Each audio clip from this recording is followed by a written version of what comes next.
Okay, so I've done a couple of Ignite talks on the subject of PR in the media and how PR companies are kind of co-opting the mechanisms of the media and the flaws in the media to push their message out there and try and get their clients, their names mentioned in the press. But what I want to focus on this time is specifically the stories that are complete lies, like these stories here, which you'll see quite often in the media, these high-end goods that are gold-plated, incredibly expensive, a £3 billion yacht, a solid gold BMX, which is in the Liverpool Echo, an iPad 2, which is worth £5 million, is encrusted with dinosaur bones. The thing about these products is none of them actually exist. They're all complete lies. They don't exist at all. Some of them, they're all put out by the same company, which is this dodgy gold plating company that's just out there trying to get mentioned in the press. Some of the images are actually photoshopped. So you can see the original yacht and the gold yacht at the top was just a Photoshop job. Here's another great example of a product that does not exist, but it's all over the paper.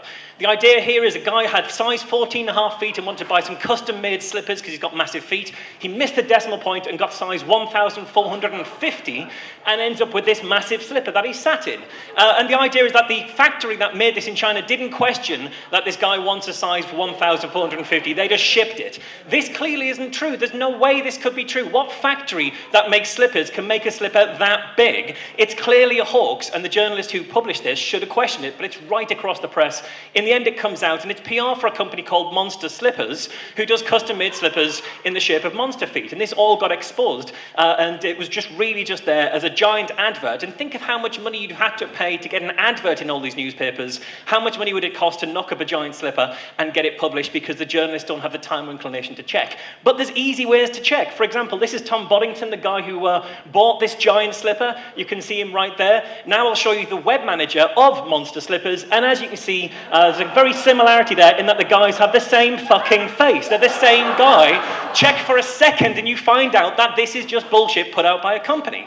And there's plenty of it. Anyone remember this story in 2014? The England mugs made by a Chinese company. They were looking to put Chris Smalling, the Man United defender, on the mug. They Googled and put the first image that they found of him, which was actually President Obama. And then they printed like 5,000 mugs. And those mugs were bought up by a wholesale company as novelty items. This story clearly didn't happen. There's no way this story could possibly have happened. And a little bit of looking into this, you can tell this is nonsense. So, for example, whose job is it to look for pictures of England defenders who doesn't recognise President Obama, one of the most recognisable men in the world? Someone's going to spot that. That's Obama and not Chris Smalling.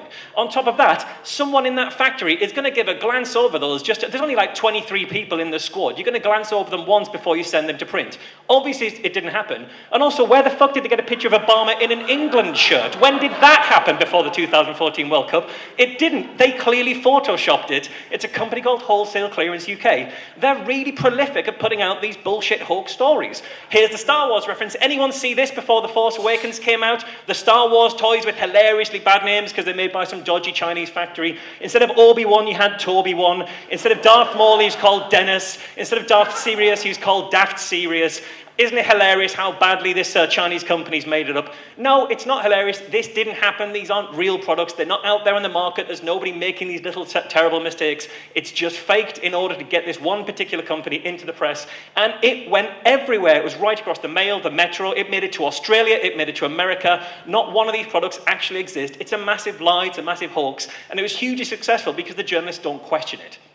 Here's my favourite example, I think, of what Wholesale Clearance of UK have done to get in the press. This was just before Prince George was born. And the story goes that one of these companies that makes these ceramic plates as commemorative items got a tip-off that the baby was going to be a girl, not a boy, and went to print on a run of 2,000 plates with the Royal Princess written on it. And lo and behold, the baby comes out. It's a boy. Oh, disaster. And Wholesale Clearance UK buys up 2,000 of these stock as novelty items.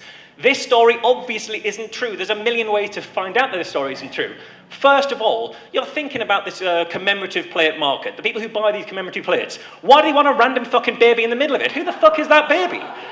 Who's going to buy a plate with not the royal baby on it, whether it's the right gender or not? That's not appealing to any market. What is the rush? Is the commemorative plate world so fiercely competitive? If you aren't first, you're not going to sell a plate. Of course not. I reckon you can probably wait until that baby's born before you put it to press. There's no way anybody would take a gamble and get it wrong. It's clearly a nonsense story. The journalists should be able to spot this, but unfortunately the media's broken in the way that we finance it, that they don't have the time, the inclination.